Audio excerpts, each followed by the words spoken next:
I'm speaking today with Ron Edwards, who, if you don't know, is a gentleman of some note who you've seen on the channel before, seen on his own channel before, talking about role-playing games. The specific topic of our discussion today is the adeptplay.com website, where there's an awful lot of stuff going on, which may be of use to people who watch this channel and think about the kinds of things that we talk about on this channel. So, Ron, tell us a little bit about your vision for Adept Play in very broad terms. Okay, well, one thing I really wanted was for the website itself to be pretty easily entered and for the purposes to be simple and accessible. And so if you look at the front page of the website, you'll just see four sort of 60s looking colored blocks. And that what they are is what they are. And there isn't anything else, really. Well, a couple of things, but not much. So the first thing is just a welcome thing, and there are videos where I'm talking about what goes on, how you might engage. Okay, fine. Then there's the three biggies. One of them is called Actual Play, and it's not a streaming site. You don't go there and like meet people and play games with them, in some kind of way there. This is about your play experiences. So if you are involved in role-playing games, you can click on it and make a post and say what you want to say about what it was like or anything you think about it.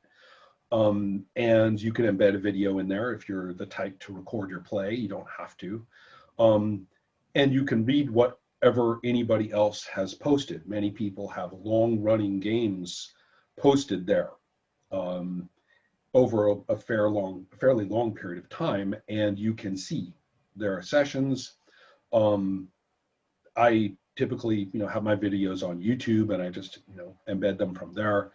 But usually it's also to chit chat a little bit, whether it's just to say, I really loved doing this, or this is a session, where I've raised questions for me of some kind, or whatever it may be. What role-playing games, whatever.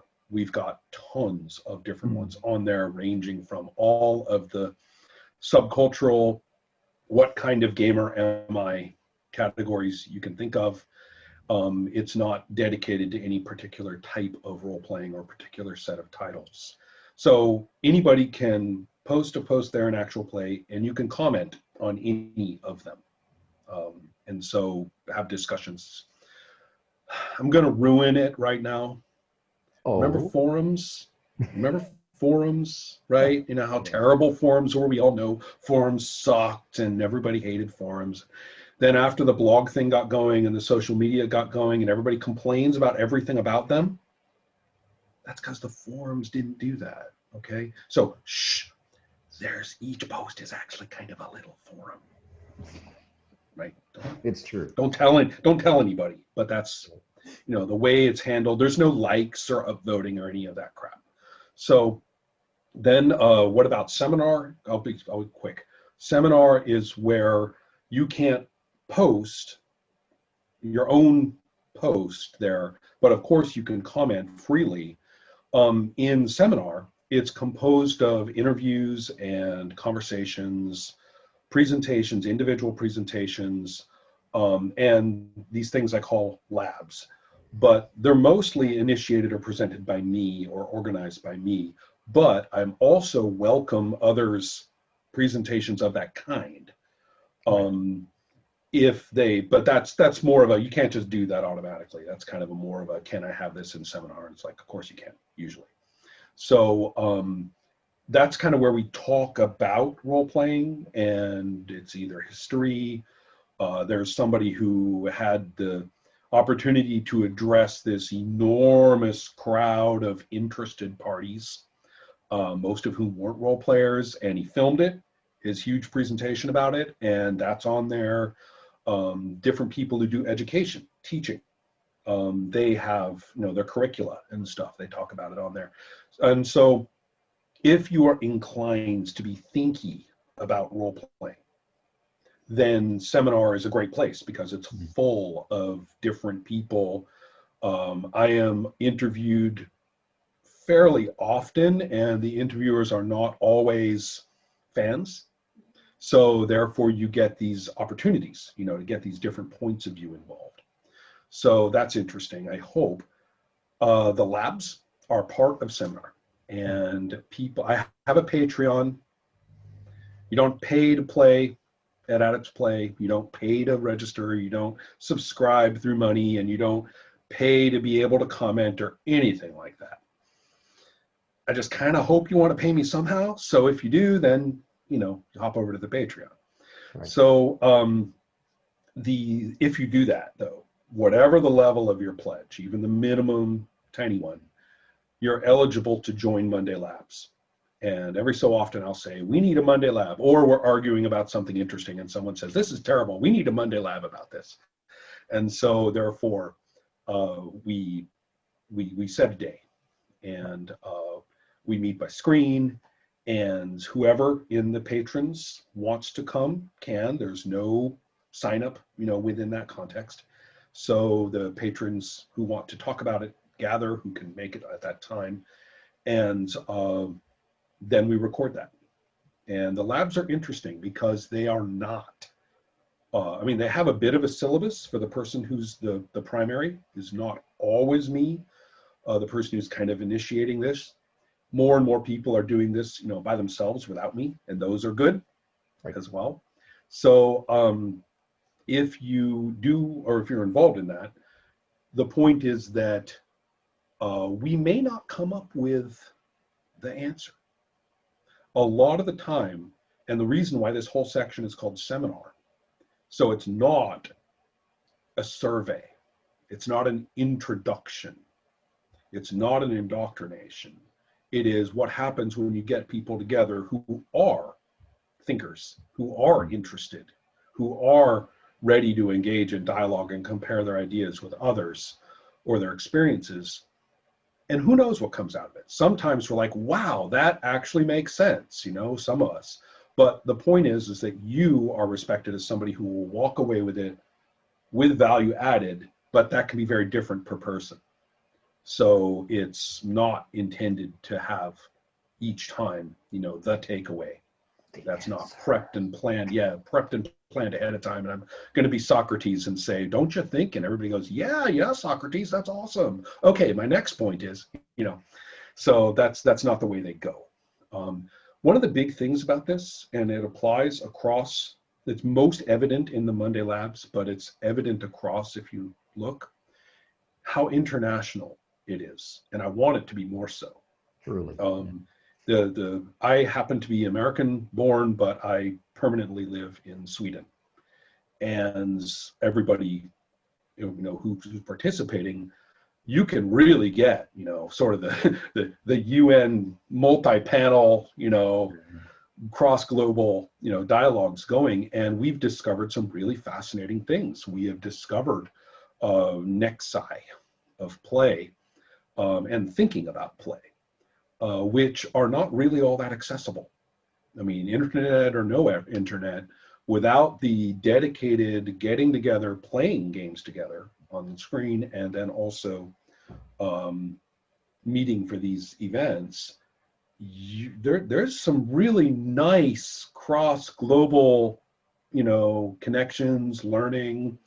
The play community in places like Istanbul, for example, or the sort of thinky, hash it out with an axe verbally communities in the Francophone regions. The sort of enthusiasm of play for new play experiences in Argentina, all kinds of things like that. Design communities in different places. I live in the Nordic regions, and they're a little notorious for the intensity that they bring to these things, and so that's a big part of it too. So anyway, that's seminar. That's seminar. Consulting, we'll probably talk about a little bit separately, but I do consult. That's another way I get paid. for game design. And if the client permits, then our recording, I mean, we record them for purposes of the consulting. But if the client, I will edit it for a public viewing, and if the client likes those, then those get put up there too. And actually, those really are far more communal than they may look. Not because everybody dogpiles on that person with a million suggestions, which would be terrible if that were the case. Instead, people feel impact from them. I've discovered they feel an impact. They say, if you're saying that to this guy, I identify with this person. I see where they're struggling. I feel that way. Or, that's funny, I don't have those questions at all about my game. And then they go, oh no, I don't have those questions about my game. Maybe I should. Maybe I should. Right. And so these interactions and the differences among the games. I mean, I just consulted for games with the nuances of when you time your dodge against the Minotaur's axe sweep. And then I have this other game, which is all about far more, coarse-grained. Now, what are the consequences for how this whole scene can play out, and whether this is just about dice that allow people to talk. Oh, okay, you get to say, or whether this is a game where the dice are like, a solid, hard constraint for whoever says, right? Stuff like that through the consulting. So then what I have here is just these activities. So, if you register with your email, then basically you're allowed to comment throughout, and you can post at actual play. And then you can say, well, so what? Well, there isn't a so what. We have, we have a medium here, right? We have a medium of interaction, produces small f fiction. Okay, don't get too excited about that term. I mean, it's made up. Right. That's all I mean. It's made up stuff that happens. And why we do it, and how it's done in a variety of different ways. And here's what I'm always talking about, especially at the actual play stuff. And Anthony, you've heard this before, so my apologies. But all respect to Critical Role, etc., as entertainment. We're talking about skilled entertainers, and we are talking about enjoyable presentation. And we're talking about product, right? People are making this product for your entertainment, your viewing pleasure. That's fine. But it's not play. It is skilled people portraying people who are playing. And it is done as entertainment for third parties of the finished product. Sure. And that's fine, because that only describes tons and tons and tons of perfectly viable media, and who am I to kick about it, right? I'm not. What I am saying, and this is crude, I'm aware of this, should not contain derogatory messages, but there's a big difference between performance-oriented pornography and engaging in sex yourself. There just is. And if, let's say, leave your issues at the door. Let's say that somebody is both an enthusiastic practitioner and would prefer that others who are interested on their own hook, right, on their own, are already interested and a little bit baffled or wondering, or, wow, it's really complicated the second that I sort of look into that sphere of activity. There's so many opinions and so many boxes and so many, I'm supposed to buy one of these, what do I do, right? And so the thing I'm doing is saying, look, we're talking about what we do here. And we didn't do the activity as a performance piece. And so there are things to learn and things to enjoy and things to identify with. And let's look at what play is like among real people, all shapes and sizes from around the globe, wide variety of games. Sure. and actually see what it is. And that's not happening in those other presentations that I'm talking about. Or if it is, it's something that will be edited out so that, you know, we don't get to see it and then we can't benefit from it. Yeah, I tend to edit a little bit, but I typically edit out, you know, well, connections dropping, or, you know, the kid comes in and we told them not to, and, you know, that's the kind of thing I typically edit out. Right. I will try to respect people's, you know, if somebody, for example, you know, has like a really tough time with something, not about play, but or is, you know, grappling with the physicality of their situation or something like that, then that's the only thing I edit out. But I try to leave in a lot more of the ums and the considerations, the table talk, right? The table talk about play, Yeah. that's not disruptive of play, but is actually part of it. That's there. There are people that I know that one of the primary reasons why they play is for that. No, well, it's a big deal. Less, I was less, just working on, I was just working on a set of presentation videos about just what is it like to be playing. And one of my points was that there's, I guess you could call it fiction talk. You know, I rolled a hit. I want to hit him. You know, I want to attack that guy. Fiction talk.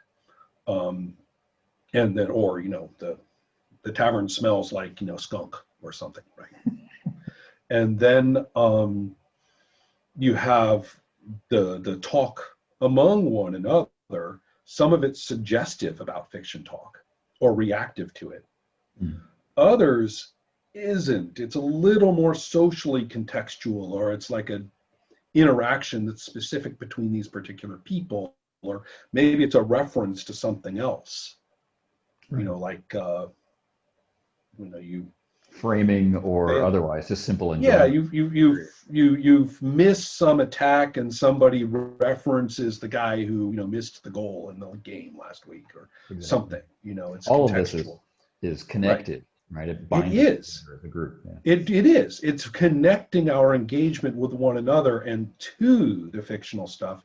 Sometimes it's totally disconnected. An observer would never think it was connected. But Right. somebody goes and gets somebody else a glass of water. Perhaps even when they didn't even ask. But they looked and they were like, right. you need water. I'm going to go get you one. Right. Right. Their Something like report of their own experience is wildly different from the report Yeah. of the observer. Yeah. Exactly. And so, but all these things, that table context of communication and awareness of each other, in my opinion, is hugely supportive of the fiction talk. Right. So, those are things that I'm trying to kind of get across. Different kinds of rule set, obviously, right? I mean, the different games that are being played right now, just by myself alone, are vastly different. They include, due to my son's birthday presents, desired birthday presents, D&D 5th edition, and then also a game that was an obscure fantasy game from the 90s called Legends of Dark Earth, Dark Earth Legends.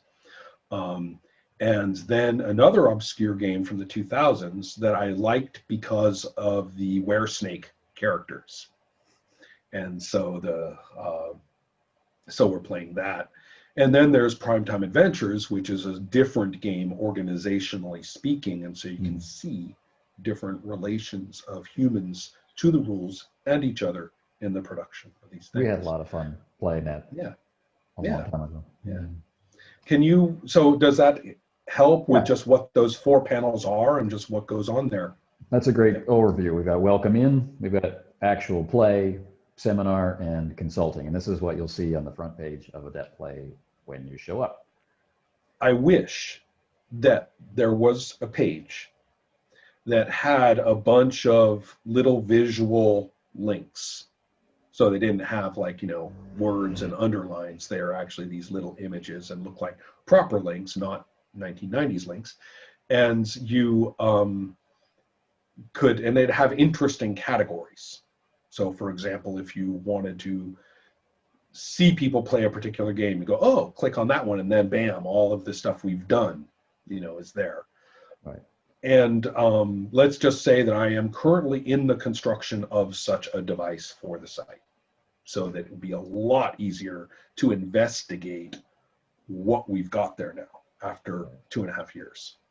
Well, the front page does have a list of recent activities. So if someone shows up, Yeah, it's just the latest. I kind of want that archival, interaction that you could go and realize, wow, these guys play, or the people here there really is play a ton of games, right? The people here talk about a lot of stuff. Yeah. So I guess one little point about the actual play stuff and how it connects is that for me personally, I know that when I do an actual play video, I have an interest in sharing the learning process, because I guess I think I'm quite sensitive to the idea of I'd like to play something, but I can't, or I don't understand it, or my friends won't play it, or there's all of these things are tied to learning and playing new games. And so that's what's important to me. And so that's what goes into my actual play videos. I agree about that a lot. Yeah. So then someone else might be more focused on what they say to describe, or how much they should say, or they Right. might want to show the camaraderie of it. They might have a top-down view of their whole table to show the group and how they interact with materials like dice or cards or tokens.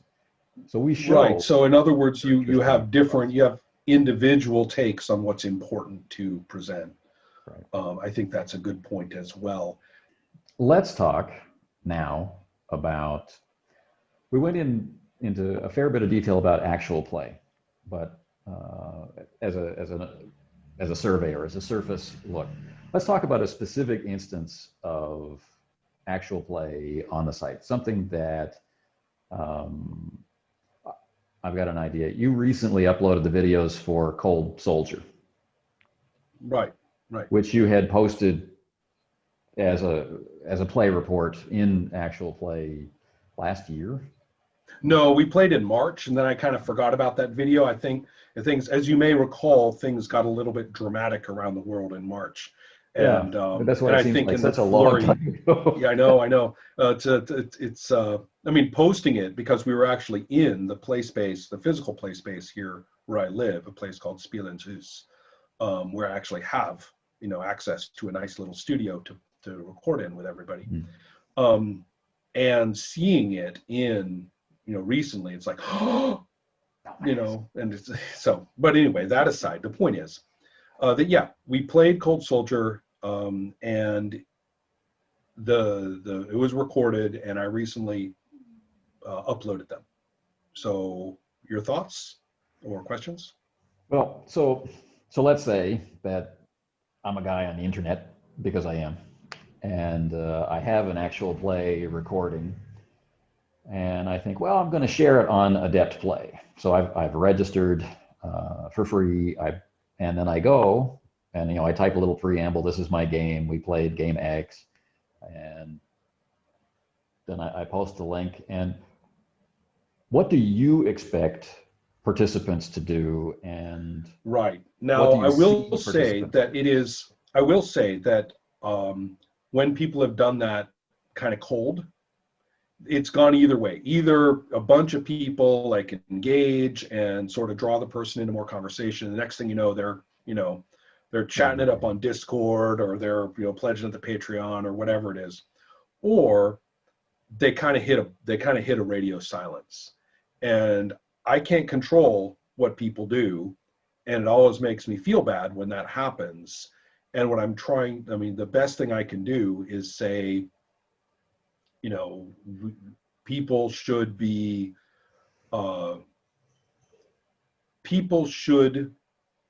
if they're at Adept Play, if they're participating there and commenting and things, I really wish everybody would put some energy into absolute newcomers, right? People that they don't know and things like that, and maybe watch part of the video if you don't want to watch 7 hours, and talk about the part that you saw.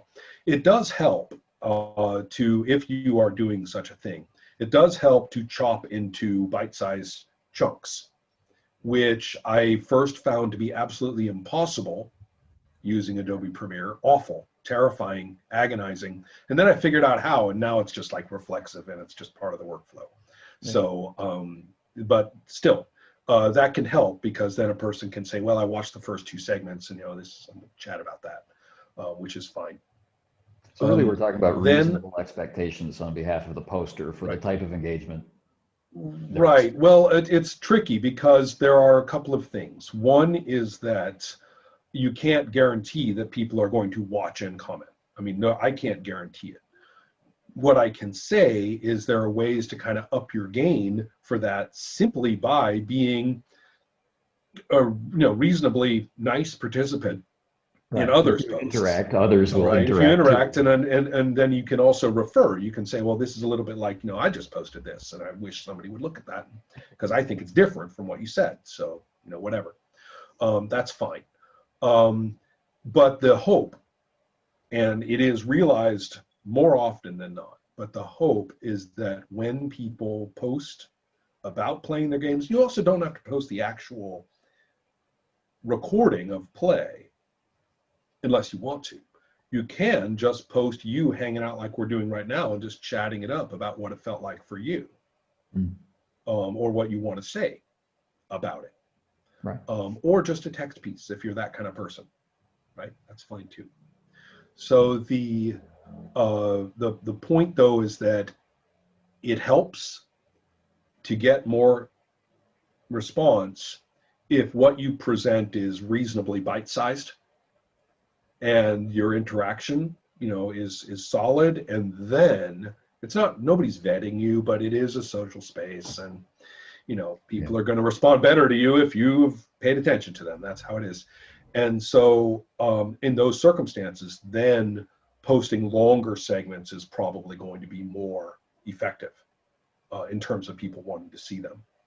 But I will say it's a little bit surprising. I had no idea. We played 17 sessions of an obscure fantasy game called Legendary Lives last year, and some of it was a little grinding. There were some sessions where I was kind of going, this is not really my funnest session I've ever had. Others were having a great time, and we played it out through a set of, for lack of a better word, arcs. Not planned arcs, but just that's what happened. Looking back. And there was a few videos along the way of people talking about it, or it started to become a reference point for other conversations. I never expected anybody to follow every one of those, like people to actually watch the whole thing. Madness. Right. And then some people did. I'm still going. You're kidding, right? But and then there are others where people are like, listen, I'm watching this. Screw you. I want to know what happens. I'm not interested in you anymore. I want to know what's going on. Yeah. Will they or won't they? Inquiring minds, man. Let's go. So apparently there's, I've noticed this before in real space, that for all of my history in role playing, going back to 1978, the mantra was that it is fun to do, boring to watch. Sure. And, that it will never be, a spectator thing. It will never be, blah, blah, blah. Well, one thing that I found kind of interesting is that when we did have people who were present, but not formally playing, sometimes sitting with us, but especially when they weren't, like a roommate, right, or something. And I remember one time for an ongoing group that I was involved in, and the roommate came into the living room, sat in the recliner like he often did. I then realized, and looked at us expectantly, and we all kind of looked back at him and said, "What?" And he goes, "Let's go." Right. And we were, "What are you here for?" He was like, "I would not miss this. This is game night. This is game title night. I'm here." And we were like, "You mean you're enjoying this?" And he's like, "Shut up and play. Right. It's time." So it made me realize I started to pay attention. I started to invite people more, because we always closet ourselves, right? Oh, we're going to go off into our little room and, get our weird gear on, I right? don't want And to hear me. do our weird thing. And, nobody wants to see that. Well, as it turns out, apparently it's a hell of a lot of fun. So apparently only boring play is boring to watch. Sure. I mean, it Right? stands to reason. You So, can see why people think it, but my own yeah. experience was similar. Mhm. Not until I got to university and had the kind of environment where there were strangers moving around in my spaces, right? But people wanted to know what we were doing, and then they wanted to know about the characters, and then when they understood the Right. characters and the actions, and then wives and girlfriends and Right. became interested peripherally in it. So you can see where the genesis Yeah. comes. And so this is sort of drawing upon that. The hobby, which is mostly defined by commerce and its association with other media, is one thing. But enjoyment of play, and if you will, and this is not required, a certain curiosity, a certain, curiosity about, this was great, why was that one great? Or, oh, there are other games, what are they like? Just to add a little, curiosity inside the enjoyment of the activity.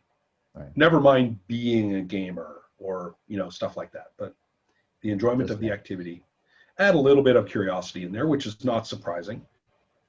And then add to that the people that you're talking about, who are finding aesthetic appreciation for this thing.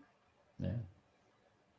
That shared community is remarkably continuous. How many times has the person who self-identifies as, oh, I'm just here because, I'm with Joe? How many times is that person the rock and roll kick-ass like MVP of the experience? Yeah. It's really common. So it seems to me as though this is where my attention is focused. I am, if you will, representing for the curious, whether you identify as a gamer or not. Right. That's right. One thing I noticed in posting actual play descriptions or whatnot, as an infrequent poster on Adept Play, was differing amounts of traction based on the game I was suggesting. And the first one I posted, I think no one on the site was familiar with. And I didn't put much effort into describing why I would play the game. I put in a description of what the game is and like basically what the mechanics are, and then said, here, if you're curious, watch us play. And it didn't get much engagement. Whereas when we did Circle of Hands, which was a game that more people were familiar with and more people had played, there was a lot more instant engagement with it. That's true. And it seems to me as though my first task or my first energy sinks for this was just the logistics of the site and how I was supposed to be engaging with it in the first place. And there's an enjoyable progression from my first videos, going along. At least I hope it's enjoyable and not excruciating. Yeah. But the point is that you can see, I'm clearly learning by doing, the whole way. And the same thing goes for the site itself as a place. I'm learning in many ways how I want to, insist that people act, just to pick one variable, socially interacting with one another. I suppose I should update the etiquette thing, but the point is that I recently came up with, this is not a place where anyone lectures anybody. You can present, but you're not to lecture anybody about stuff. And so that is something that I encountered only by doing, when a participant who is not an arrogant person, I know them, and they are deeply not an arrogant person, but they write in a declarative and didactic way that is just really not right for purposes of the site. And so what I'm saying is there's lots of different, now that I've figured out just how to get a post up without the whole thing blowing up in my face, now that I can do that, now I'm turning more toward, and how are we interacting and how is it going? One of my indicators is the amount by which people who see each other in actual play videos and seminars then connect with one another and start playing on their own. Right. And that has happened a lot. So I'm actually really pleased about that, that there is the positive side of the engagement. Now, what does that mean? What if you play, you know, that cool Star Trek game with its funky dice, which I still don't know how to play, right? Well, we'll have to play sometime. I know. But what is it? You know, how did that go? And also, we can raise the sticky question. Maybe I'll go back to that post and just put the time in for this.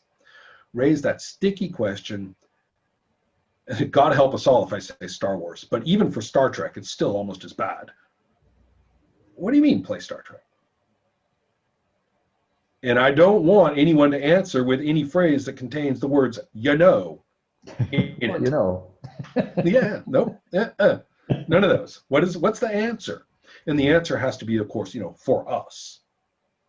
You know, for us, it means this. But the very fact that we acknowledge that it has to be for us, and that there isn't a play Star Trek out there, there isn't one. That actually has some punchy points. Do I play Star Trek right because that's how they did it in this particular iteration of the show? Or do I play Star Trek right because I show all the sons of bitches who ever tried on TV how it's done?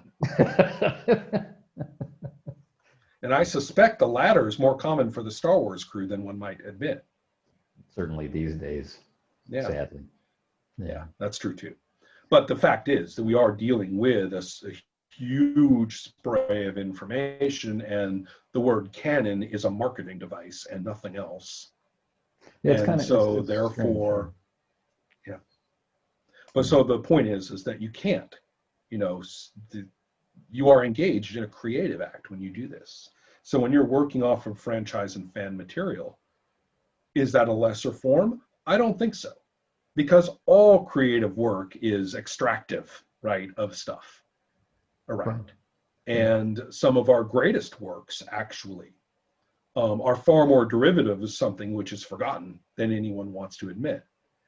So therefore, go right ahead, you know, put on your Starfleet uniform of whatever vintage, right? Yeah. And you know, insist that if you're going to speak Klingon at the table, freaking, you're going to be speaking the Klingon, okay, right? Or not, you know, or not. Yes.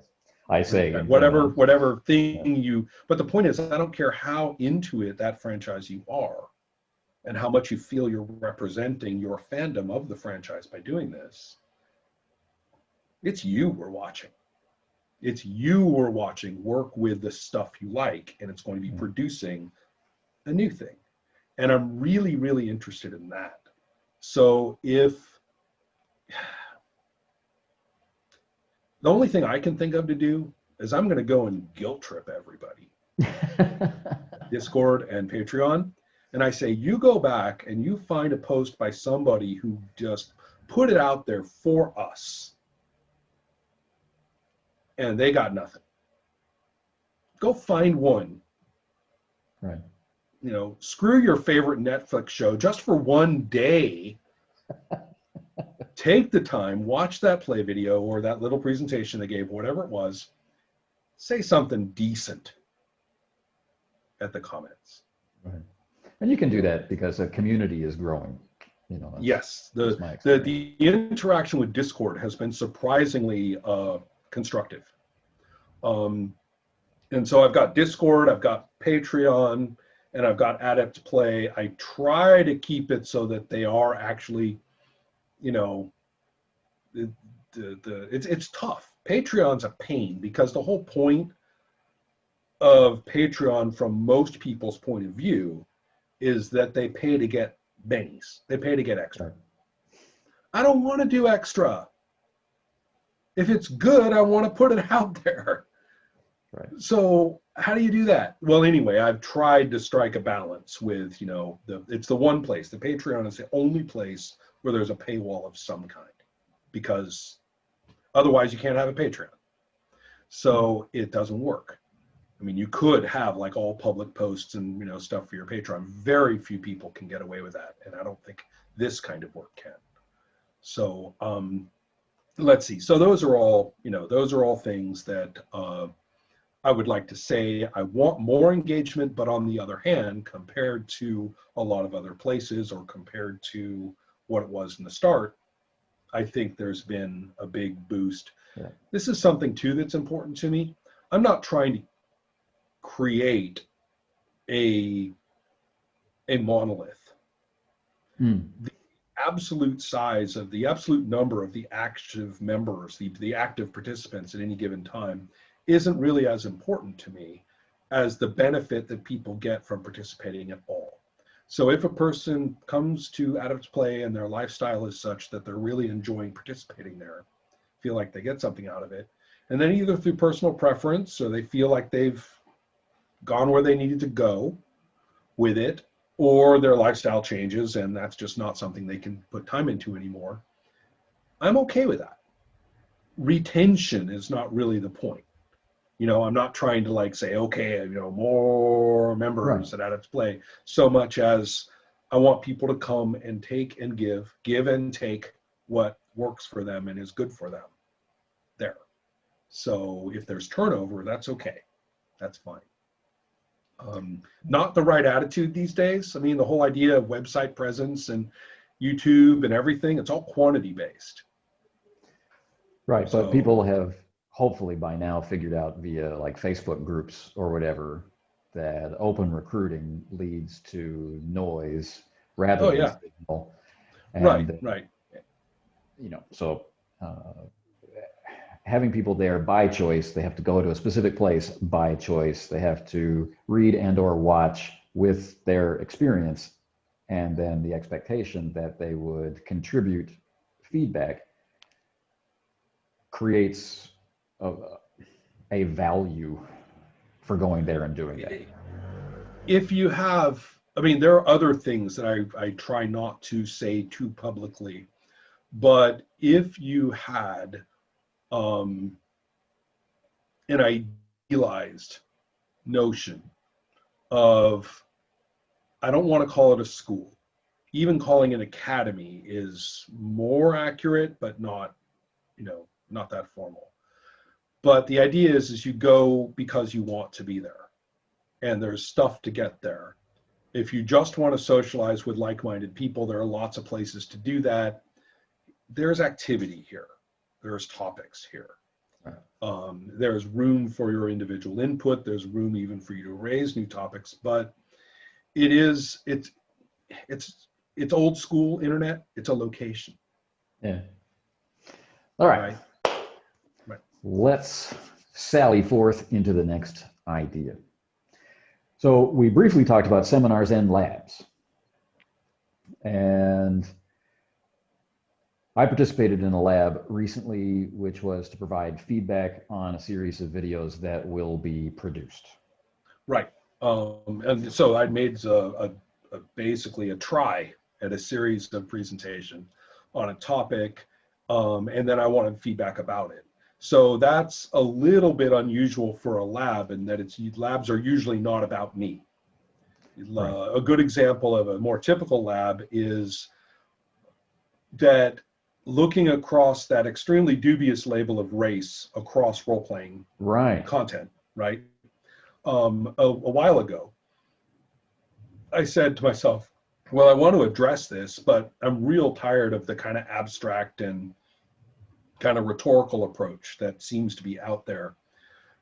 This is a big topic, and it's got to have a lot of little teeny tiny nuances, and I don't want to get wrapped up in the topic as it pertains to all entertainment media. You can read about that anywhere. Those debates are well established, right? those controversies or who said what, you know, about it. It's throughout the literary world, the film world, the criticism world, the who knows what, right? Right. Our little teeny tiny hobby is just a, you know, flotsam as far as that's concerned. Right. And We have it's no this different, right? unusual term, Right. and it's imported into so many games, and it's just Right. a thought. Right. So let's think Yeah, about it. so let's go into us and see what the hell we're doing with this. And clearly the word race is a placeholder of some kind, whether it has a charge because of the word, I don't know. But the point is that it's clearly a variable across our hobby. And it's kind of a unique variable in terms of an option for participants to choose and then express. Yeah, hair So color, what eye is color, that? race. Yeah, interesting thing there. What's going on with that? So anyway, the point is, let's not generalize. Let's get real specific. So I said I'm going to take super specific topics.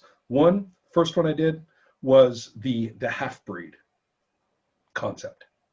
Where in what games is it present? Where, you know, where did it start? What does it mean? Does it have mechanical consequences? Is it because the different options are very niche-y in terms of game performance and effect, and then this is a way to kind of get, you know, a nice blend of a couple options that you like? Or is there a thematic setting element that's important for this type of character that other characters don't have? And so let's look through it. And you can even, I mean, obviously a whole subset was the half orc as such, because that gets repeated across many games. Right. But then there are others that are highly unique from game to game.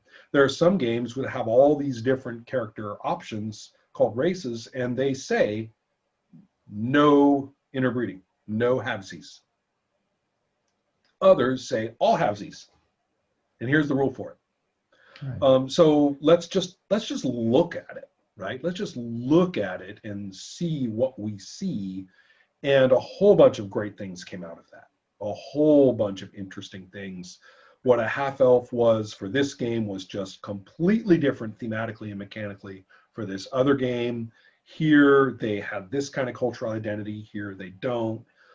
All sorts of stuff. And so I said, okay, we're going to do that. So I ran another one recently on a completely different topic. That one was about the when you have a role-playing game with a huge list of these options designated in this way, just a huge list, not just, you know, the classic 6 or anything like that. And then you say, all right, let's look at these things in terms of setting content. Because having in-setting prejudice, for example, against a given one is a fictional component. And when is it presented in such a way that you might embrace it? You're like, yeah, I'm screwed over. I want to play that guy. Right. The screwed over one. I want to play them, you know? Yeah, everyone thinks I'm this and thinks I'm that. Well, all right then. And even if you are like a goblin or something, you're like, yeah, I got my dagger and I got my ugly little face. Screw you. I'm playing him, right? There's a positivity to it in some ways, a confrontation with the issue of prejudice, rather than the game being prejudicial. Right. And yet I found, and I have found, not very many, but some games in which the presentation of some of those options is prejudicial. And I made a case for that. So I said, there's a huge difference. We got, you know, here we've got our discriminated against little ugly plain, you know, maybe even mechanically subordinated. They just don't get as good scores. Right. And over here we have the same thing, but this one is not prejudicial and that one is.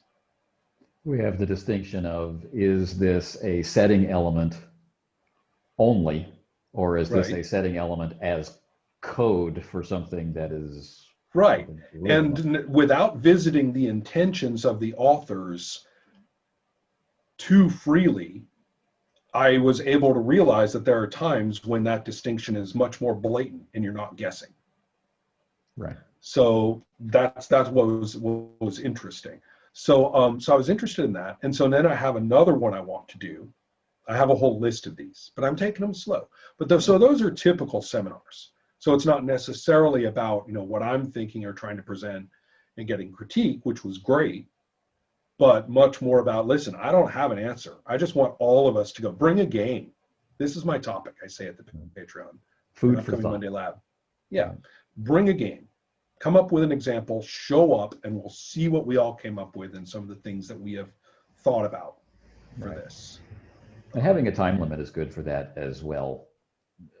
It's tricky. I mean, the issue here is that of the seminar event at a symposium or something.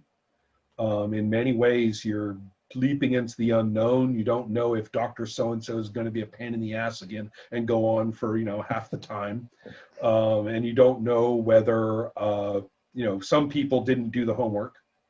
They'll show up and say, "Yeah, I kind of just wanted to participate. I don't have an example." And I'm like, but there you are, they're listening, they're involved. So that happens. And so you don't really know where it's going to get necessarily. I mentioned the half-breed one because I was actually pretty surprised at how strong, a lot of the output was. I mean, we learned a lot by doing that. And some of the other ones, many of the other Monday Labs have been similar. You learn a lot about what gaming is like for different people, or what texts you never heard of and stuff. Yeah. One of my favorites, just to maybe spark interest out there, is what I called Renaissance Right Here, was the name of the Monday Lab. Because I specifically said, let's look at fantasy role-playing as published prior to about 1981. And I actually looked at the history of game titles. 1981, that's our last year. Let's look at that. What were the fantasy role-playing games that were available, and what were they like? And I had a bunch, but I didn't have all of them. And people brought some pretty interesting games. And the reason I did this is because I know well from experience just how broadly various, and that these authors were not people who had discovered fantasy through role-playing. And so this was a unique period. And it's before, hard to believe for everybody, but it was before a standard for fantasy as a genre had been fully devised culturally. It was still during the time when fantasy was what they put on a book when they didn't know what the fuck else to say. Or science fiction, fantasy, yeah. Right, yeah, exactly. It's just like, I don't know, it's that weird stuff. Put it in the weird section for the weirdos, right? And so, and there was no sense that, well, if I'm going to write a fantasy novel, there are certain things that I'm going to present or feel the need to conform to in order to be considered proper fantasy. And so, or don't even the question games from at that, all. Yeah. Right. Of course, there are dwarves and elves because it's fantasy. Here's the map of the world, and guess what? Our characters are going to traverse it. You can bet, chapter by chapter.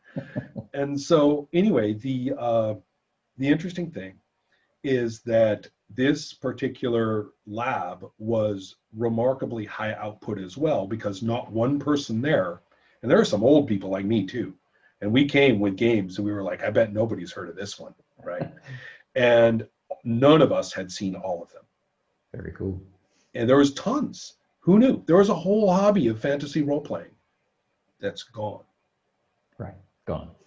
Yeah. And that's and they didn't know they're not available as PDFs on the internet, most of them, right? Some are, some aren't. So anyway, I'm interested in those Monday Labs because of their unpredictable outcomes.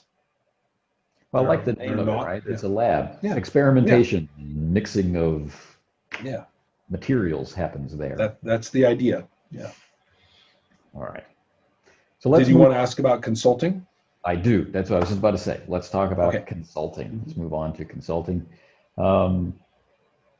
We've already talked about how it works, but could you give us an example of, I don't know if there is a typical consulting experience. There's a typical structure which may be helpful because I have to treat it, as a client relationship, so I need to be solid about that side of it. It goes as follows. First of all, if somebody wants to do a consult with me, and as is typically the case, the fact that they're interested at all is usually 99% of a yes.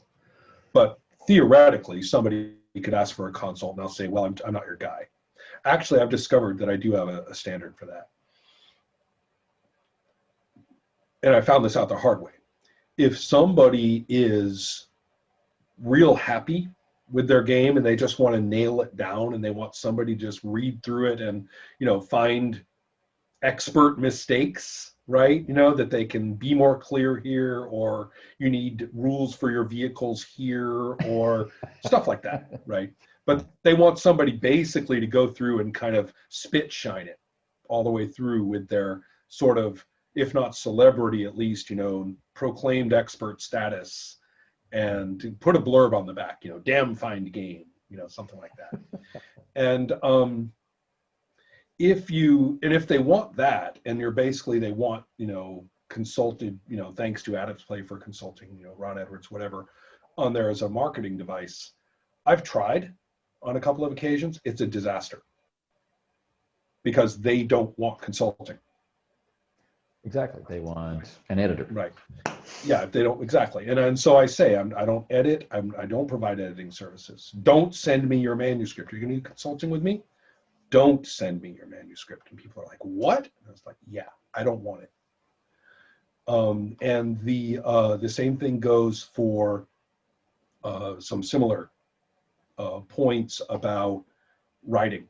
I'm actually not going to design a piece of your game for you. It's not what I'm here for. I'm not that kind of consultant who comes in and says, well, here, let me put in the behavior rules right here, So I'm not a co-author. So here is the thing. If you, okay, this all sounds kind of depressing. Let me make it a little more positive. Right. So therefore, the earlier you are in the process, more or less, the better. Or sometimes, as happens, somebody is stuck. They're like 19 years and I'm in hell. I published other games and this one just won't work. Right, stuff like that. So the person is coming with an eye toward, I need to get this. I need the what I call the scorching gaze. And so in those circumstances, what we do is we meet and we actually have a consulting session. Then if they want to continue, they say, okay, this is good. I want to do more of this. This is what I need. Then we move into payment. They don't have to. And so if you pay, then we treat that as the first session, and you'll get 3 sessions approximately meaning, I may take it into my head to do a little bit more. Right. But there's roughly a 3-session unit, which may or may not include playing. Probably does, either in little pieces or whole sessions or whatever, but that usually comes into it. And then at that point, then they decide whether they want to pay again. And the question is, how much are these installments of payment? Well, it's 1,000 Swedish kronor, which, depending on the exchange rate wiggles, is about $100 US. So it's actually not that much, I think, for the kind of time, and attention you get. I will, of course, be reading written versions of what we're talking about, insofar as it's relevant to the work, sooner or later. I'm just not going to, get your horse choker of a manuscript first and go through it with a red pen. Yeah, that's not going to happen. Yeah. Right. And so I don't know how useful that would be at the consulting stage anyway. Like if someone wants to come to you with the finished game, they're looking for something else rather than consulting on design. Exactly. But on the other hand, they do sometimes. So so that's what I've learned to turn down. That's pretty much, but most people, otherwise I don't. So that's the consulting process. Now what's going on with it is that I have several approaches based on what the person is bringing and what they're asking. One of them, which is almost universal, however, is what is the aesthetic, the excitement charge of looking at what this game offers, whether it's setting based or procedures based or whatever it is that you think should jump out and strike me as, and I'm not saying sell it to me, Let's assume that I'm the person who wants that. What I want to know is, what is it? Anyway, so it's a game about pirates. Great. What is the, what's the pirateness of it, either in terms of the aesthetics or in terms of the procedures that makes me go, ooh, these pirates this way, sign me on.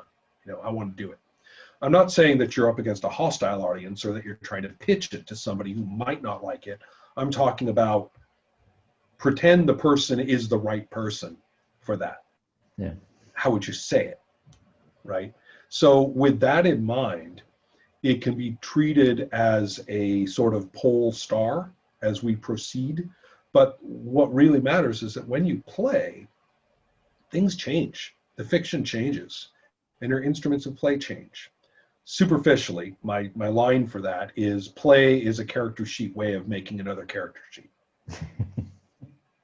Now, granted, different games don't all use the same instrumentation. That's not literally true, but it's a good principle. It's a good way to think of the principle. So I say, all right, in your game, what is that? Now, all we need to know is that what is that actually matches to what you think the game is, exciting, in what way it's exciting. And now let's look at every single procedure and make sure that it's not screwing that up. Right? That's what we're after. And so from that point on, their aesthetic standards of how to play become illuminated. What are the, I'm not going to question, well, I want scene resolution in this game. I'm not going to question why. That's what they want. Okay. Now, given that, how does that make changes? And those changes, who wants to play a game where there's tons of procedures and tons of things to mark up and mark down, and tons of things, to move around, and counters or tokens or miniatures on a map or stuff to do, right? But what changes in the situation and for the character is basically because somebody at the table arbitrarily says so. Now, arguably speaking, one could say in the abstract that, wait a minute, that doesn't sound like a good design or fun particularly. Now you tell me how many games you've played where that is actually the case. Quite a few. Yeah. Right. So that's what I'm kind of after, is to say, is that what you want here? I don't think so, first of all. Second, let's think about the game as something that if people play it, they're happy that they played it with those people at that time. And either they will play it again as an ongoing next session thing, or maybe with another group some other time if the question of what to play comes up, or if they say to somebody, I think you'll like this game. I had a good time with it, and this is why. You seem like you're going to really like playing this game. Anyway, if any of these apply, we're basically talking about the gameplay itself yielding more gameplay. Do you want your game to do that? Do you want that to happen for your game? Or are you going to run a Kickstarter and you're going to succeed in the Kickstarter? And you're going to put the money in and realize it's not enough and then break your bank in order to fill in the gap, because that's what happens typically. Right? You do all those things and you fucking fulfill everything, and all the backers, and all the backers receive in the mail eventually, and they've forgotten completely about it and they don't care. They're excited about the comments in the next 5 Kickstarters they're involved in. Yeah. And that game is sitting on their shelf untouched. The unplayed game. And how many, as a, I don't want to say a victim, as a participant in the crowdfunding culture of role-playing, Anthony, do you think that that is a predictable, or rather that is a common fate across that culture? Because I think it is. It's really interesting as a regular backer of projects. It's interesting to me to see the questions of the first-time backer, and the panic of the first-time backer, and the moment where they say, you know what, this game is so late, I no longer care. I'm going to sell it when I get it, and whatever. The emotional reaction and connection they have to the product rather than the potential experience of playing the game. It's Right. really Right. Yeah. Are you there to order a product? Right. And so the interesting question I have, though, is since crowdfunding right now is and have for a while has been the primary method of discovering of titles and the promotion of titles. Yes. To what extent has that undercut play as basically the gold standard of whether you like having this game or not? Right. Right. And Well, it's almost I even a think replacement for play. I mean, communities grow up around talking about the next game. exactly, or the failure to fulfill that one, or any number of things. And so that's what I'm kind of being critical about right now, is that as a consulting person, I'm not going to tell you how to succeed in your Kickstarter. I'm going to say, do you or don't you want play of this game to contribute to further play of this game in some way of the kind that I'm talking about? And that's what I can help you with. And so don't come to me to be popular. Come to me to enhance the chances of your game being popular without you. The scorching gaze metaphor is a good one, I think, because you get so close to what you're creating. Yeah. Even if you do have a certain amount of emotional attachment as a person, there's a point in creation where you can no longer see what you are making. It is interesting, especially when you have a dedicated group of fellow players who you've kind of identified as your creative team, even though, and the trouble is that they start identifying as your creative team, and they start getting insistent on what has to be in there. And pretty soon you sort of discover that this whole endeavor has no head, and it's just a bunch of people playing a hack and enjoying themselves doing it, and that's it. Yeah. Which can be okay if that's what you really discover, that's what you want to do all along.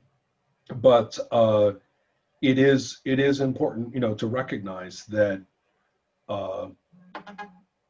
my argument, as you know, is that all of us are players, or rather, let's take the batch of all of us as players, right, participants in play, and that we will look at a subset of us who, for psychological reasons best left untouched, feel like designing. And I put us all together. I don't care if you're famous. I don't care if you published 85 games. I don't care if, Dragon Magazine featured your face on it or not. I care about the fact that, are you an active participant in play? It's important to you. It's fun for you. And you've designed something. And I don't care if it's 17 pages in your backpack or whether you have 85 published games. You're the same. Yeah. You are a subset of player who likes to design. And who knows why or what traumatic origins this urge has, but there you go. And that's good enough for me, because all those famous people, they aren't anything different from you with the 17 pages. They're the same person. And this is a grassroots activity. Yeah, absolutely. The only people who make money out of role-playing, real money out of role-playing, are the people who rip off the content and put it into their digital games with no attribution. Yeah. Those are the people who make money out of role-playing. And so, you want to make money out of this, good luck, and I hope you do, but you're better off stealing everybody else's stuff and, being a developer for some digital platform and making your money there. They'll pay you a whole lot better for doing that than you'll ever make doing this. So you're doing this because you like it. And so, or you're boxed up about something about it, and you're determined that this could work. This could work without that problem, right? And so hopefully, in consultation with you, they could produce the thing and have it be playable, worth playing, inspiring more play, rather and it's than why they wanted to make it. Yeah, right. It meets that urge. rather than the thing that someone opens up and says, "This is broken." Oh, and it's painful.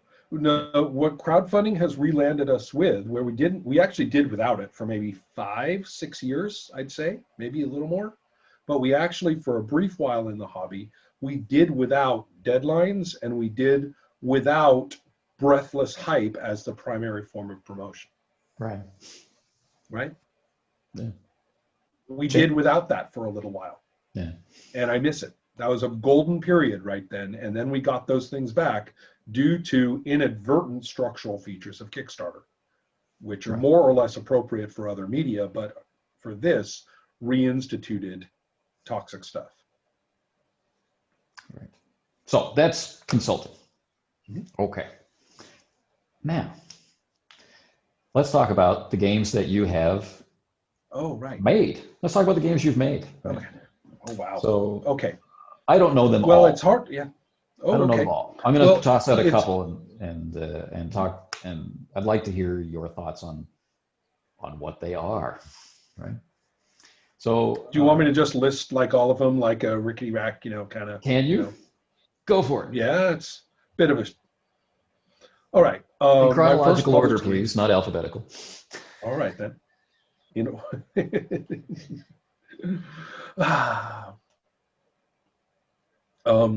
So we have first published game, 1996, as a file, an internet file, was Sorcerer, and that in 2001 was published as a book, and immediately afterward the supplements that I had made as well. All right, so that's the first thing.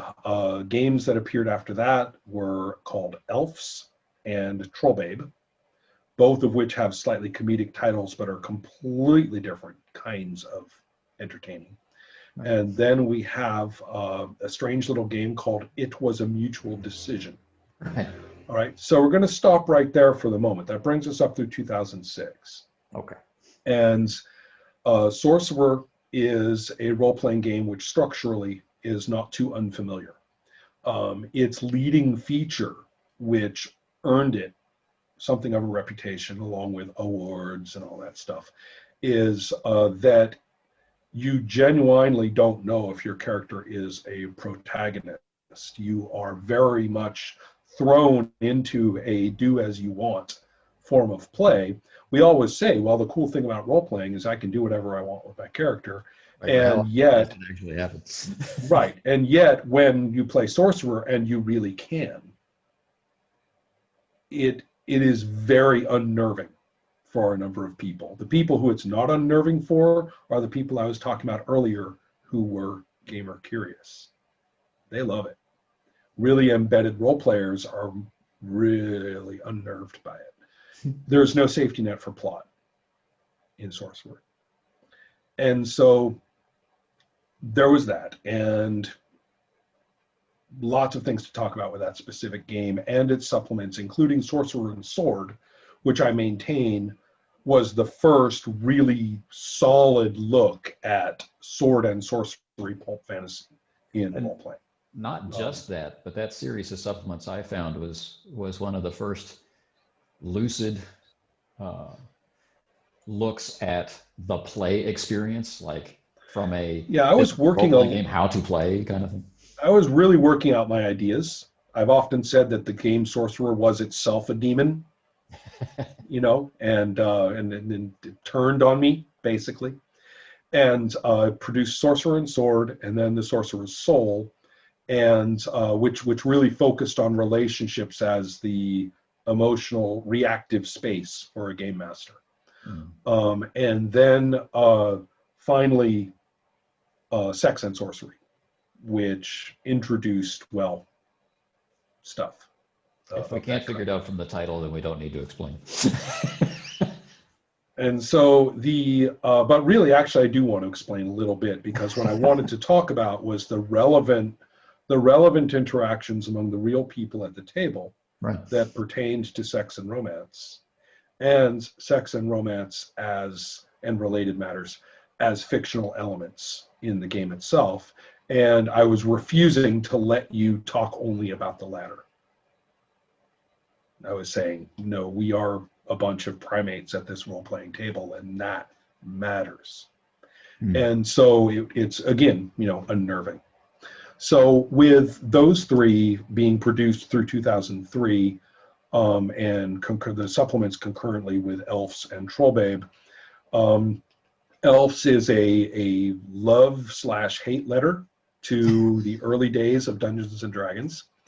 It is a game in which you are playing extraordinarily obnoxious little bastards who are running about, having adventures. And they are notable in that most of the, shall we say, griefy behaviors of play at the time, or rules exploitive behaviors of that late 70s form of playing D&D that I was very familiar with, are basically the rules. And they are formed as rules in order not to be broken after all.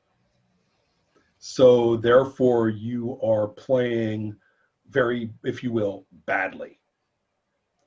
But it is a fun role-playing experience, and it's also predicated on taking one of the old adventure modules. And there is actually a procedure for turning it into an Elves game. This may sound to you like parody. It's actually kind of not, because it ends up being celebratory of all that wonderful material. And yet it is a rather nasty takedown to the foibles of that kind of fantasy and that kind of play. It's in many ways, it's sort of an anti-pretension D&D. One of the character's most important features is dumb luck, and you would say, how meta, that's hilarious. And I'm like, wait a minute, what do you think a saving roll is? So I'm just calling it a spade, that's all. It is dumb luck. So stuff like that. So then, and the fact that you are playing a horrible little, they look like elves from ElfQuest, but they're really awful. So right. So kind of predicting the murder hobo in a sense. Absolutely. It's remembering the way that people played. And the fun of Elves really, in some ways, got sort of swamped by just a whole bunch of fun little titles at the time. Munchkin, the card game, came out just after that and sort of ate up the cultural space of funny D&D, I think. No slam on it, whatever, but it's a different kind of humor. Right. So there's that. Trollbabe is arguably, if not my best game, certainly my best game for many, many, many people.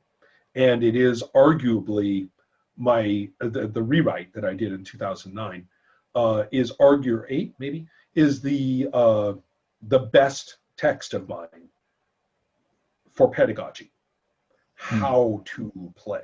It's all instructional. I realized at some point that writing explanation is not the same as writing pedagogy. How do you do it? Right. And I knew that as a teacher. And in fact, I had railed for years in science teaching of these books need to have less damn explanation and a lot more what to do. And then the explanation can come after.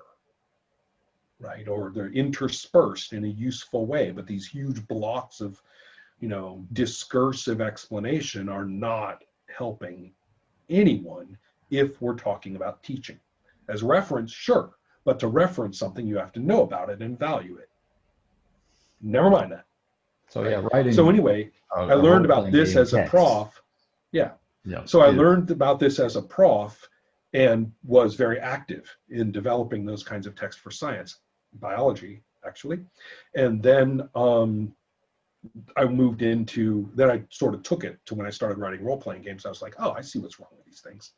So anyway, Trollbabe is a fantasy game where you play big, tough women with horns in a pseudo-Nordic setting, and is very epic, and also very freewheeling in terms of what you think as a player is important to do. And so therefore you end up with what can either be, you end up with a bit of a saga. about the character, Right. and is it's a game that tends to get people pretty fired up. There's a lot of visceral power in playing the game, and the fact that it's a risk pushing mechanic. You know, you can continue with your effectiveness, and as the more risk you incur for failure, tends to lead to some pretty hefty decisions for what you thought was just an adventure. So, so that's one thing. So then we moving into, this was during a very experimental phase of discussing games with people, and a lot of people were writing games in order to push the boundaries of how we've done things. And my contribution at that time, which was associated with a kind of pseudo contest I did called the Ronnies, Right. where you could get a reward for your contribution, but you weren't in competition. Anybody who met the benchmark got the reward. And so anyway, but I was inspired by my own Ronnies, and I made up a game too during the course of that. It was a mutual decision, is a group game for multiple men and multiple women. So all of the women are a team or a group. All the men are a group. And there's a fictional couple. The woman is played by the men, and the man is played by the women. And the game has a lot of structure, and it goes through the phases of their breakup. And it's, well, it was a mutual decision, right? It's okay. Right. That's what we hear, right? Yeah. Right. And the actual breakup is never depicted in the fiction for exactly that reason. I just say, look at the title of the game. That's what they'll tell you. And so then the steps, though, are taking through it. And the interesting part is the freedom of the groups to make a number of critical decisions as they go, and the notion of whether and how they end up afterward, you know, the plot basically, and where the characters are afterward. It's not like that game Fog of Love, where which is basically, you know, a card game, where, you know, the events do produce that outcome, but it's because you played the card game. Right. If that makes any sense. This is a little different. It is a role-playing game. There's openness for where to go and what to do. And the interesting thing is, just to add a little weirdness to it, one or both or neither may be were-rats. So ratness is involved heavily in the game. So you can, and the point is that that's a dial during play. So you could end up with kind of an arty breakup story with a little sort of rat motif in there, just because the director was an art fart. Right. Or you can end up with a straight up horrific, horror romance story. So anyway, it's a fun to play. I mean, it's interesting that the gender interactions at the table. I mean, obviously, I had written Sex and Sorcery, so all this stuff was on my mind. Actually, having rules based on player identification in a gender, at the time was considered wrong. Right, sure. Now we have lots of games that do that, but Sex and Sorcery broke open that door. So anyway, this was one of those. It's actually a bit of a blowout. It's a single session game. You play it all in one go. Okay, so that was sort of that phase. Then there's the phase of games, one published in 2006, one published in 2009, I think, which is, they're brutal. These are books with a little game in the back. Right. One of them is based on spies in Berlin during the Cold War. One is based on the Civil War in Beirut during the 70s and the 80s. And they are books. I have things to say and things to explain or things to ask. They're heavily, heavily researched in both cases. And then in the back is a short game in terms of page count for a group to play a particular dramatic, instance. And both of those are heavily informed by the literal literature that came out of these events. So the actual, the spy literature was very interesting because most of the nonfiction lies and most of the fiction tells the truth. But but also the war poetry and the war novels and the autobiographies and the strange fiction that came out of Lebanon during that period was like a revolution in Arabic literature, just amazing. And so delving deeply into that was a big part of this too. And so those were, I actually have extensive notes for 3 other games of this kind. One of them based on the presence of Cubans in military actions in Africa throughout, Rwanda and Rhodesia and, all sorts of things. And then another one is the experience on the Indochine Peninsula during what is called there the American War. And then finally, one which is set during in the militant action groups in the United States during the 1970s. And so all of these are like deeply researched, deeply felt issues for me. They represent an extreme lifelong discontent with the nation of my birth.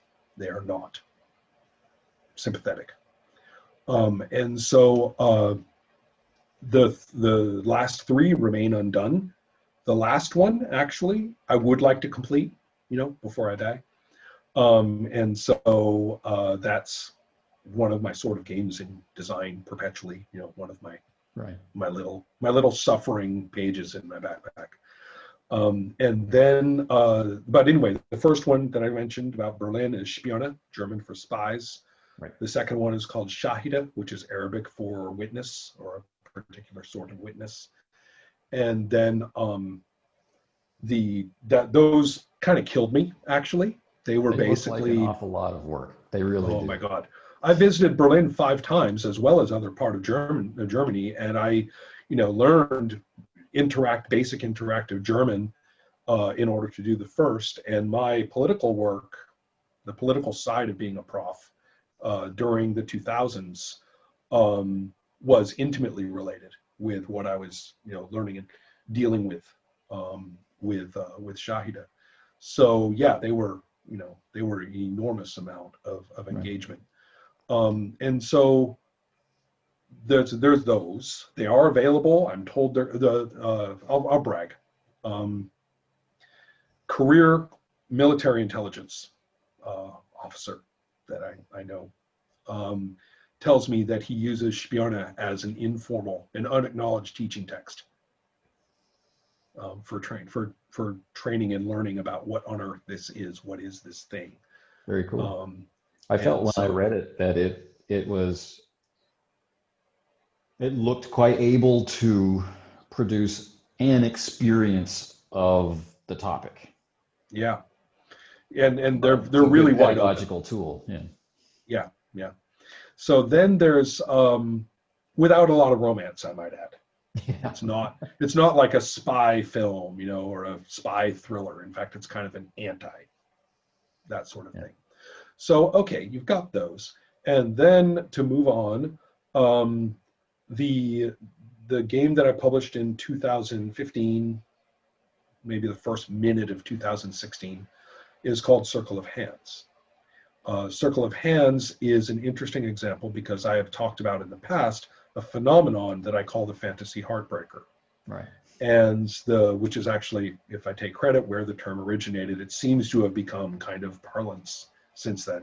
But without going into it in detail, after a while, I realized that I did have my own fantasy heartbreaker. And I went back and found the cardboard shirt box that it was sitting in, right? All these printed pages from 1992 or something like that. Right. And yeah, well, no joke, actually. Yeah. And so I had these and I looked at it and I said, there's a playable game here. So it was called Gray Magic. And through the course of, first of all, I played it as written and realized how borked some of it was and how good some other parts were. And then I started tweaking and tweaking and tweaking as I went. There came kind of a click moment where I realized, okay, now I've got the whole setting is shifted in my mind.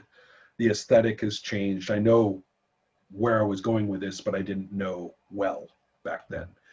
And so Circle of Hands is a particularly uncompromising fantasy role-playing game, and with a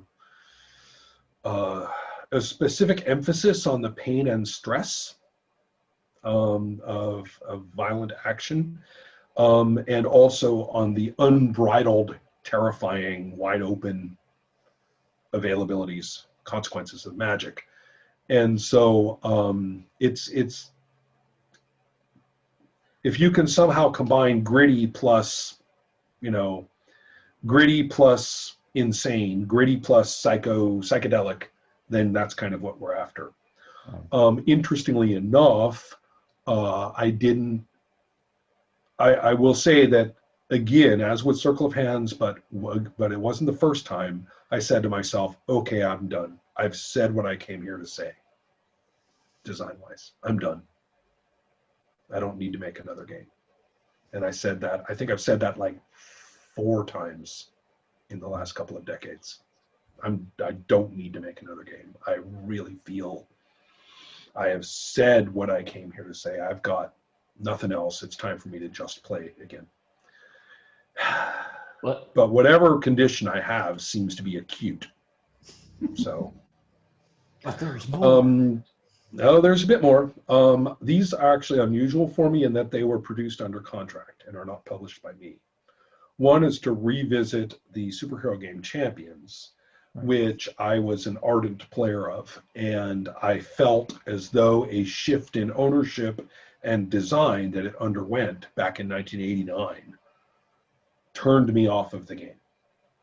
And that the early Champions, I thought, had been lost, and that its influences had been lost, and that 1989 version was basically, as far as most Champions players today are concerned, is the beginning. And they kind of don't know about or have no use for those early games from the original authors. I consider those to be a unique phenomenon. And I had been writing about comics and writing about role-playing superheroes for a while at a blog that I have. And Comics Madness. yes. And the interesting thing is that the Hero Games people who own it now, who are acquaintances of mine, suggested that I actually write a version of Champions, and not an edition, because I didn't want it to be an edition, right? I wanted to say, no, this is actually going back in time, taking that early stuff and now making a game that celebrates what that is. So we call it Champions now. So that's available. And then the same thing happened a little bit for one of the, for Chaosium. One of their game title lines, I know RuneQuest and Call of Cthulhu and et cetera are the biggies. One of their game lines, which briefly was, holding Glorantha as a setting, was originally called Hero Wars, then called Hero Quest. Now it's called Quest Worlds. And they wanted a variety of games for it. Different settings and things for it. So similar maybe to that old box set Worlds of Wonder? A little bit, although Worlds of Wonder was publishing, I don't know if they ever published World of Wonder as a generic pack that then you used. I think they kind of did, right? Isn't that how Hawkmoon was made? Right? Hawkmoon was tied to Elric, but the Right. Eternal Champion series, it never really came about. But Right. Worlds of Wonder had 3 settings built in, and you walk Right, through. Super World was one, right. Whereas this, I think, was much more of the sort of modern thing of here's the generic pack, now do something with it. Here's the rules, Right. and then Yeah. Savage Worlds model. And so they wanted me to produce one. They said, we like Comics Madness, why don't you do superheroes? And I said, not with this rule set. With this rule set, we can do Adam Warlock. We can do Cosmic Zap. We can do those comics. So it's called Cosmic Zap. It's in the hands of the publisher. I don't know when and how they're going to put it out. So there's those.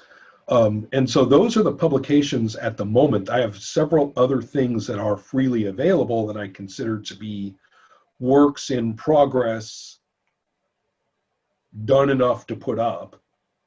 I have several of those available, and then I also have things like the Slay religion with Me. games. Those, Yeah. what's that? Slay with Me. Slay Oh, I with Me. forgot Slay with Me. Slay with Me came out in 2009. Yeah, missed one.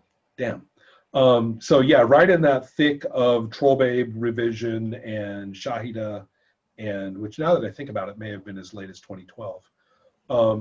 Slay with Me came out in 2009. Slay with Me is a 2-player game. Another, if you can believe it, another crazy fantasy sword and sorcery extravaganza, which is built to be played by 2 people exchanging back and forth in a switching roles kind of way, and is notable for excess.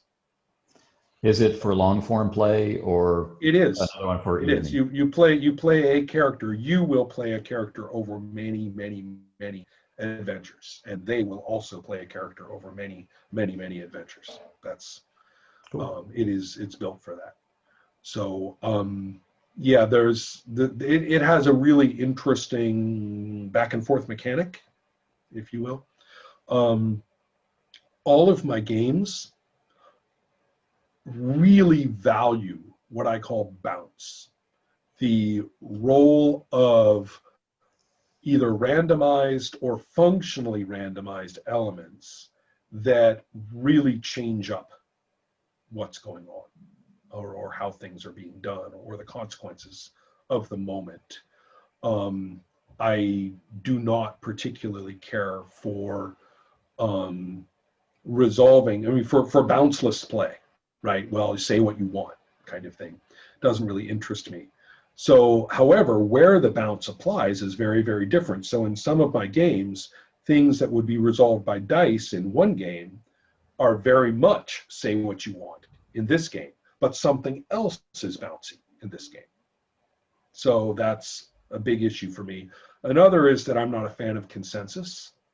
I really like the idea that everybody in play is able to say what is in their purview to say, and it goes into play. And any influence on it is table talk, and that's fine, but they get to say, right? And so that's kind of an issue. I mean, people have been asking me, so what about your games? And I've come up with these notions, through time. You have to kind of want to play. The game will not play itself. Yeah, I have it. It's on the shelf. Right, exactly. Okay. Well, the idea being that these are games where you actually have a little bit of responsibility to come up with what your character is about and doing. Right. No single person is the entertainer. No, that's not part of it. The idea that there's the game book and the setting, and then the GM is the lens through which everybody gets to read it. That's not really it.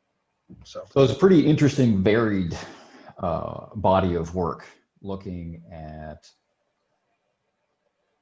different points system-wise, but also socially, right? As we move through, all the years that you've been active and beyond, So I mean, that's kind of cool. I'm looking forward to seeing Cosmic Zap when it appears. And, yeah, I enjoy playing it a lot. It's a lot more wacky than just the basic Quest Worlds pack. I felt strongly that I don't particularly like the effect that most generics rule sets have had. In my experience, is not that they can play anything. It's just that whatever you call it, it'll play like that. That's generally been my experience. It's not universal, but that's what it's like for me with D20, and that's what it's like for me with GURPS in particular. It's what it's like for me with Fate. It's what it's like with a number of others. Unless whereas the author has taken the time to explain to the reader how to adjust the dials. Right. Well, yes, but sometimes the adjust the dials is not very interesting. So, okay, the guns do this much damage in this fictional setting and that much damage in that fictional setting. But the dynamics of play, the way that the dice interact with talking, that all stays the same. So so I took liberties with the Quest Worlds package, for sure. So anyway, there's that. There's probably, I should also point out, I've always got a bunch of little things, Sure. right, percolating, right? So there's one of the nice things about the Patreon is that I can kind of air, my thoughts on those or put them there for people to peruse and stuff like that. So kind of the one thing the Patreon will do that nothing else does, it kind of puts you into the back end of the admittedly messy and speculative, or there's games of the militant American Action Group that I've played and recorded, and they weren't all that great, and they're back there for the Patreons to look at how bad I am at game design. Stuff like that. Yeah, well, the thing is, I mean, do things spring, fully formed from, the forehead of Zeus, or is there an actual design process? I'm more of a believer in the latter. Oh, I am too. I mean, I even did that sequence of interviews about the design curriculum for just that reason. So cool. So let's review. We have talked about Adept Play, the website found at adeptplay.com. And we have talked about its various pieces, such as interacting with actual play by actual people actually play. And the interactive, shockingly, yeah, and the interactions with other actual players afterward. We talked about Seminar, which was an opportunity to explore ideas, and we talked about Labs, which are kind of the same thing. Yeah, sort of a highly focused version, instance of them. Yeah. Right. And then we talked about the consulting services available from Ron through Adept Play. And then we talked about the body of work that so far Ron has compiled. I know I'm still very much looking forward to the next game. Yeah, oh my God, my spouse has informed me that although she won't divorce me if I'm saying I'm writing a new game, if I say the word Kickstarter in her presence, it's a definite risk. So, and I kind of tend to agree with her actually. But anyway, you were saying you were looking forward to the next game, or I don't know if it's the next game in order, but the game that I'm looking forward to that I know about is Dreams of Fire, which is, as I know about it, related to Circle of Hands. Yeah, it's a companion game with a lot of the same mechanics, with a as you might expect, a different thematic push. And these games are unusual for me in that they do have fairly extensive settings. Sorcerer, for example, is customizable for setting. Doesn't make it a generic game. It makes it customizable for setting. And the books are full of examples. So there are Sorcerer settings with a lot of detail, but they're presented as examples. For Circle of Hands and for Dreams of Fire, there is something more of a setting, although, it's not a gazetteer, right? Right, it's more like a guidepost or something. Right. No, not really. It's what I like to think of as when I was first buying RuneQuest material and getting really heavily into Glorantha in my teens. Now, whatever existed in the mind and notebook of, the authors in terms of the broad sweep of all the ages of Glorantha and all the personages and all the battles and all the cultures and everything, whatever existed there, we, of course, were only dealing with a limited set of game materials. Right. And to us, Glorantha was a very small spot on what was otherwise this big, sketchy thing. Right. And that's kind of the way I'm approaching this. Yeah. Which is inspiring. It's the hope for me. I do play with people who need to have it all nailed down before they're willing to enter into the creative experience of play. But I'm not that guy. I want some suggestions, push me in the right direction. And my impression from the literature of most fantasy prior to the 80s. If we think about the great fantasy settings, and Tolkien me no Tolkiens, but they were built through the writing of stories. Because you wrote this story, now the map has another place on it. Right. And in fact, in most cases, they didn't actually start with a map. They started with the stories, and then either the author, sooner or later, after repurposing other stories into this guy's stories, in many cases, Sure. then they found that they were, sort of hitching things together through dialogue, and usually it was a fan who came along and drew the map. Yeah. So that certainly happened with Moorcock's Young Kingdoms. It happened with one of my favorite fantasy trilogies, the Tomoe Gozen series, and it certainly happened with Nehuan, the Fafhrd Mouser stories, right. And many, many others. And so that's what I like to emulate when I do role-playing fantasy, is that as we play, we get different spots, and then we're like, well, the river goes there. Right. So obviously. Right. and always knew it all along. Exactly. Fantastic. Yeah. All right. Well, thanks for taking all this time to talk with me. And thank you very much. It's always a pleasure. So we will see what happens next with Adept Play and with the arrival of... I appreciate it. Yes. I have time for me to put up some draft material at the Patreon. Make some people happy. Thank you to everybody who's been listening. I'm certainly available for questions and interactions. So. All right. Take care, everyone.